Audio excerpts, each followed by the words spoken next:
Welcome to Rick's Corner. I have Rich Piana back, one of your favorites. You guys always ask for him and get on all the videos that we do. And we're going to talk about subjects that most people don't talk about. And we're very honest about it. I've got a lot of good feedback on his honesty and what a great guy he is. And I can vouch for that. And he's telling it like it is. So there's a lot of haters out there, and we're going to get into that later. But you know what? If you don't like what we're saying, then turn it off. Because this is the damn truth. We're telling it like it is. And I don't need people like you who hate stuff in my life or his life. So we're going to be straightforward because you've asked questions. And here's a really good subject. We're going to talk about what you do when you're off steroids, because people think you're on year-round, they think he's on year-round, and there are people who do stay on year-round, and you just don't get the results. So he's had an injury to his knee. He had, what, torn patella, right? Torn patella tendon, 2 broken meniscus, and a fractured kneecap. You have a leg to stand on? I have one leg. Okay. So, all right. So when you're going through this rehab on the knee, this is the time that you're off everything. Yes, I'm off everything except for growth hormone to help recover and have the tendon recover faster. Right. So I am taking growth hormone to speed up the recovery because growth hormone has benefits of speeding up recovery time. It's funny that you say that because I had torn both quads in 2001. I told my doctor I was going to take growth hormone. Oh, so you don't want to do that? That's not going to do you any good. Well, I took it, and then I finally went, and he said, you know what, Rick, you've healed in half the time. Yeah. And I did, and I kind of made an egg on his face because this is what I'm taking, and it actually worked. Yeah, it's amazing. I mean, my first experience was I had some dental work done. That was some really, it was a lot of dental work. And they told me that they need to see me the next day to make sure everything's healing correctly because they were worried about me. Yeah. And I went in and she was like, oh my God, it looks like we didn't even do anything. Really? And I'm like, and I told her. In other words, your teeth were still bad? Yeah, they were worse. No, but that was my first experience, and I explained it to her. And it's funny because she knew a lot about growth hormone. She was on longevity purposes taking growth hormone, and so she actually, we had a conversation about it, and she said, yeah, she goes, actually, which is rare because usually doctors are like, no, that's bad. All of them. I don't think they really know. I think, that's a doctor's practice. That's why they practice what they do. They don't really know until they get results from stuff. And growth hormone hasn't been taken that many years, or steroids, people really know what the end effect is. I've had people ask me, when you take steroids, aren't you worried it's going to happen later in life? Well, I am already later in life. And I've had good results, so I'm not too worried about it. I mean, if I make it to 110, then we'll start questioning it. And if I make it to 110, it's probably because of the stuff I took. Yeah. So, and you're better off now than when you were dropping people on their head and being dropped on your head when you were younger in life. Yes. So the things you're doing now are nothing compared to the things you did when you were younger. Exactly. All right. So when you're off now, you're off now. I'm off now. Yeah, I've been off for 7 weeks, which isn't a long time. I'm just saying that's how long it's been. 7 weeks. It's a long time. Well, I mean, it's nothing to brag about, but that's how long it's been. I got off right before Peru, and obviously after this injury happened, there was no reason to get back on. Right. I can't even walk. No, you're having a hard time, I know. Yeah. But I was saying to you when you drove up that it's good that it was your left leg. Yeah. Because the gas and the pedal, I mean, it's like I can't drive with my left leg. And I need a knee replacement on my right, and I'm putting it off because I need to get around town. Yeah, it's the worst. I couldn't drive for 4 weeks because I couldn't bend the leg, and my leg straight won't fit in the car. Exactly. So now I can bend it, Did you have a leg brace on to keep it from bending? Yeah, I'm not supposed to bend it at all. I had those for 6 weeks. I had to go into the shower with a walker. Yeah. Stand straight up, get out of bed straight up, sit in the back of a car with my legs straight for 6 weeks, and it was a pain in the ass. I'm dying to bend my leg. I know. I just want to bend my leg. It's going to give you anxiety and straight claustrophobia. For 6 weeks now. All right, so you've been off 7 weeks, but have you been coming in hitting upper body? Yeah, I've been blasting upper body. I've been training. I've been hitting basically pretty much every other day. I mean, I'm hitting chest, shoulders, and tries on one day. The next day I go in and do back, rear delts, traps, and buys. Okay. And then repeat. And I've been hitting it 7 days a week. So I'm hitting upper body, 3 times a week. So the theory of days off to grow just went right out the window with you. Yeah. Again, back to that overtraining. I don't feel there was any such thing as overtraining. Well, no, I understand what you're saying.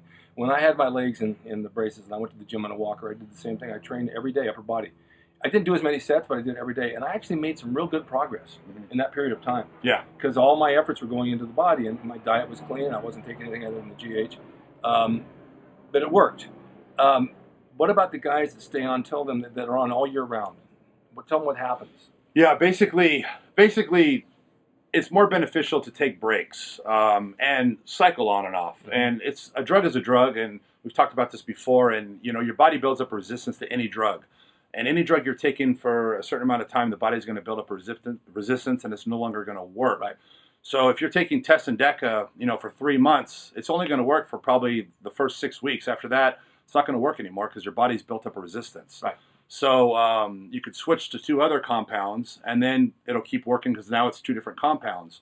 It won't work the same as if you were on nothing and started fresh. Yeah. But going from 2 drugs to 2 different drugs is definitely going to keep the ball rolling in the right direction. But eventually, you're going to run out of compounds to switch around, and your receptors are going to get so clogged that they're no longer going to work. And the last thing you want to do is to continue taking steroids, damaging your body, damaging your organs, and not getting any benefit. And there's many guys out there who I know personally that have looked the same for 5 years, and they're taking drugs yearly, nonstop, no breaks, just to maintain the way they look. And that defeats the purpose. We're not trying to maintain.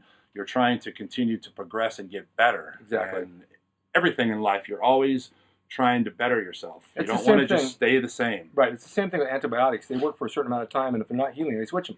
Exactly. Something new again, Yeah, exactly. And that's the theory that I've expressed a million times, and for whatever reason, people, they don't want to believe that. They want to believe that, staying on year-round is better. The more you're on, the more results you're going to get. Yeah. And it's false. And psychologically is where people get screwed up, is when you're off, you believe that you're losing muscle, you believe you're losing weight, you're losing strength, and therefore you do, because your mind is telling you that you are. Right. And that's the difficult thing, is to keep that positive mindset and not fall into that category of, oh, I'm going to get weak, I'm going to lose weight, I'm not going to be as strong, I'm not going to get as good at pumps. And if you believe that, that is what's going to happen. I've always had a rebound effect. I seem like even years ago when I went off, all of a sudden I got like real strong for a while. Yeah. And then it leveled out. Yeah, it's weird because you never know what's going to happen. There's some times where my sex drive will completely drop. Exactly 2 weeks after I took my last shot. Yeah. I take HCG. HCG brings it back up temporarily. That's kind of psychological too, though. Yeah, a lot of people don't realize that HCG is a temporary thing. It's a temporary fix. It doesn't bring your testosterone levels up, and they stay up. Brings them up while you're on HCG. When you stop HCG, you drop right back down. And most people don't take enough HCG. That's a big thing. Talk about HCG use real quick. I will take 5,000 units every other day after a cycle, which, the bottles come in, 10,000 units. So basically, one full bottle is 2 shots for me. That's a 4-day cycle. Other people will make that box last a month. For me, it's 2 days. Mine lasted 3 years. Yeah, I mean, and again, I'm being honest with my dosages here just so people can realize that a lot of people take HCG and they say, God, it doesn't really do anything. Well, you have to take a lot of HCG to actually get the effects. Yeah. And taking that much HCG, you will actually gain being off a cycle. Yeah, you can gain muscle. I've actually taken on a cycle. Gain strength. And I got more cut. Yeah, so that's a great product, and it's beneficial, but people have to remember that it's only temporary. Isn't that used in the fat clinics? Yes, yeah, they're using it. It's big now, and to lose weight, it's become quite popular. And used right, it's an incredible drug. Now, people have made comments on our YouTubes, and a lot of good comments. But people always say, Jeanette, you're a steroid freak. You're on synthol. You're doing this. They want to do everything they can to belittle what you've done. And I've known you a long, long time. You've always had a good body. I mean, you've trained your whole, not your whole life. You have lived your whole life, but a good portion of your life. And even way back before you, when you first started, you still had good genetics. Mm-hmm. You always did. And you just grew and grew and grew.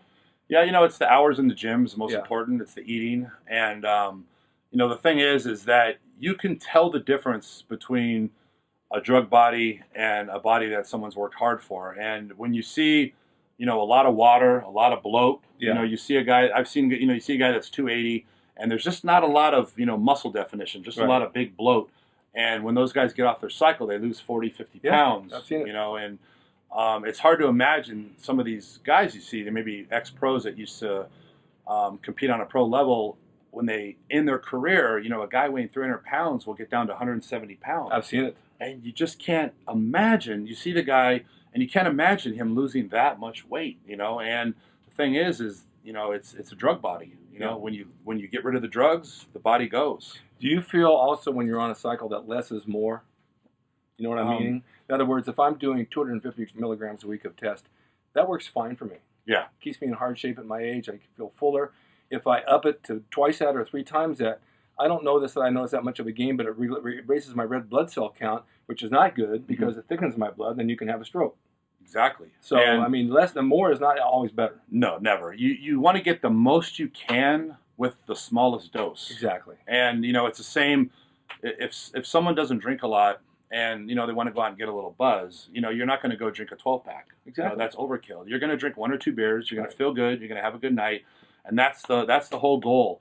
You can't listen. A lot of people constantly will ask, on Facebook and everywhere else, what's your cycle? Yeah. What do you take? And that information is not going to do them any good. Nope. Taking what I take would not benefit them. It would actually hurt them because you want to take the most you can to get the best results you can. Yeah. So if you're down here, you can build up slowly. Now, if you jump on and take the amount of stuff a bodybuilder like myself or someone else at my caliber, and you jump up to this level, well, you have nowhere to go. Exactly. So you're going to gain the same amount of weight taking my cycle as you gain taking, a beginner cycle. Yeah. Because you can only gain so much at a time. At a time. And that's quality muscle. Your first cycle, I'm going to say, is probably your best cycle. The first cycle you ever take on steroids is going to be the best cycle you've ever taken. You will never take a cycle as good as that again because it's new, it's fresh, you've never done it before.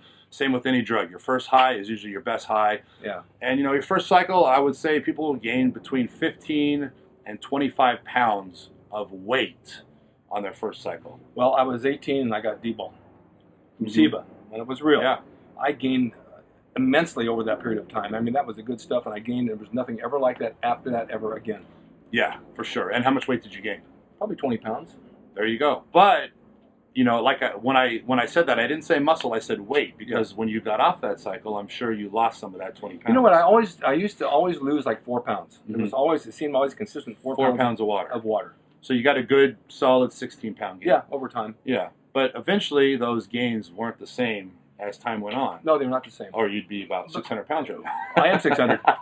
But in high school, I got all the way down to 148. Then I started training. I got about 190, 200, 203, 204. And at my height, that was considered by the doctors heavy. And now at my age, I was 225 today, and I'm 5'11", and that's considered heavy. Yeah. By charts. Yeah, for sure. But that's consistent weight with me, and that's with no drugs. Yeah. So all that muscle I built up over the years has stayed because I never went crazy with it. I never went overboard on anything we ever took back in the 70s. Everybody did stuff in moderation. Yeah, and I don't believe anybody did. I mean, I believe that what people are doing nowadays just far exceeds what the bodies were doing back then. I mean, it's gotten crazy. But on the other hand, the drugs available now are nowhere near the potency, I believe, of what they were back then. Not even close. I used to get stuff from the pharmacy back in '87. They became illegal in '89. Yeah, '89. So no, actually, I'm sorry. In the end of '88 and early '89, I was getting stuff right out of the pharmacy. The Syntex Anadrol, the Searle Anavar tabs, all that stuff, and that stuff was just there's nothing like it. The stuff out. I don't understand why. I don't know the reasons, but. The stuff out now is not like it was. No, at my age now, I can get a prescription. Actually, I have a prescription for testosterone from the pharmacy, and it's the real shit. I mean, it's really going to work. But you don't know nowadays. I mean, everything's different. But if you were to tell these people watching what you've been very honest with what you've done, what works for you when you're on, when you're off, and I hope you guys believe this is not BS. This is why we're here talking to you. And take it for what it's worth, because you'll never hear this from anybody else in this business. This is how it goes. Everybody will bullshit you and tell you a lot of lies. What would be your best advice to be somebody now starting out? First of all, starting out to train, they shouldn't even take anything when they're first starting. No. What you should do is, you should try to gain as much as you can naturally. And you're going to see pretty decent gains in the beginning. And as long as you're eating right, training right, and getting enough sleep, you're going to continue to get good gains. And the best time is, between the ages of 15 and 25, your testosterone levels are the highest, your growth hormone levels are the highest, and you're going to continue to put on some decent size without the help. The longer you can wait, the better. Right. And, obviously that's hard because a lot of these guys, they want to be pro by 22, and there's guys that are becoming pro by 22 nowadays, which is unbelievable.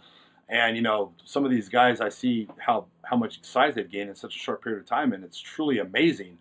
And I look at these guys that are 22, 23 years old that are turning pro and, weighing close to 300 pounds. And it's like, Jesus Christ, and people will look at me and say, oh, how could he do? And it's like, I've been training for 30 years. Yeah, Like, and not only that, people are giving me way too much credit. Like 30 years of training, that's a lot of time. it is a lot of time. And I also heard on your last couple of appearances, you had lines longer than guys like Jay Cutler. Yeah, I mean, I didn't go to Jay Cutler's booth or anyone's booth, but people were telling me that, and Yeah. Jay Cutler stopped by my booth. He's friends with Valerio, which is another mutant athlete, and he's an awesome guy, and he can't even make it to the restroom, without having 20 people escort him to the restroom. I know. Because he's mobbed with fans. So Yeah. honestly, I don't think I'm at his level yet, but that's the goal, and I'm enjoying it. But And, it's growing pretty fast. yeah, it is. I'm having a great time with it, and You know what the I think fans are great. What a big key to that is, your look is one thing, but your honesty and the way you treat people and your kindness really eludes from you, and people know that, and so they gravitate towards you. Yeah, and my honesty, I tell people come up and they say, "Rich, can I ask you a question?" I'm sure, and they ask me a steroid question, and I'll give them the truth. Yeah, why not? It doesn't. I have nothing to hide, and it doesn't take anything away from me. Nope. To be honest with people, Not at all. and it's not like this person's a threat to me, and he's going to compete against me, and now I'm going to lose because I gave him a secret. Yeah, of course. Which we're going to get into on our next episode of Camaraderie. Well, that's it on what you do with cycles and after cycles, in between cycles, and when you're on a life cycle.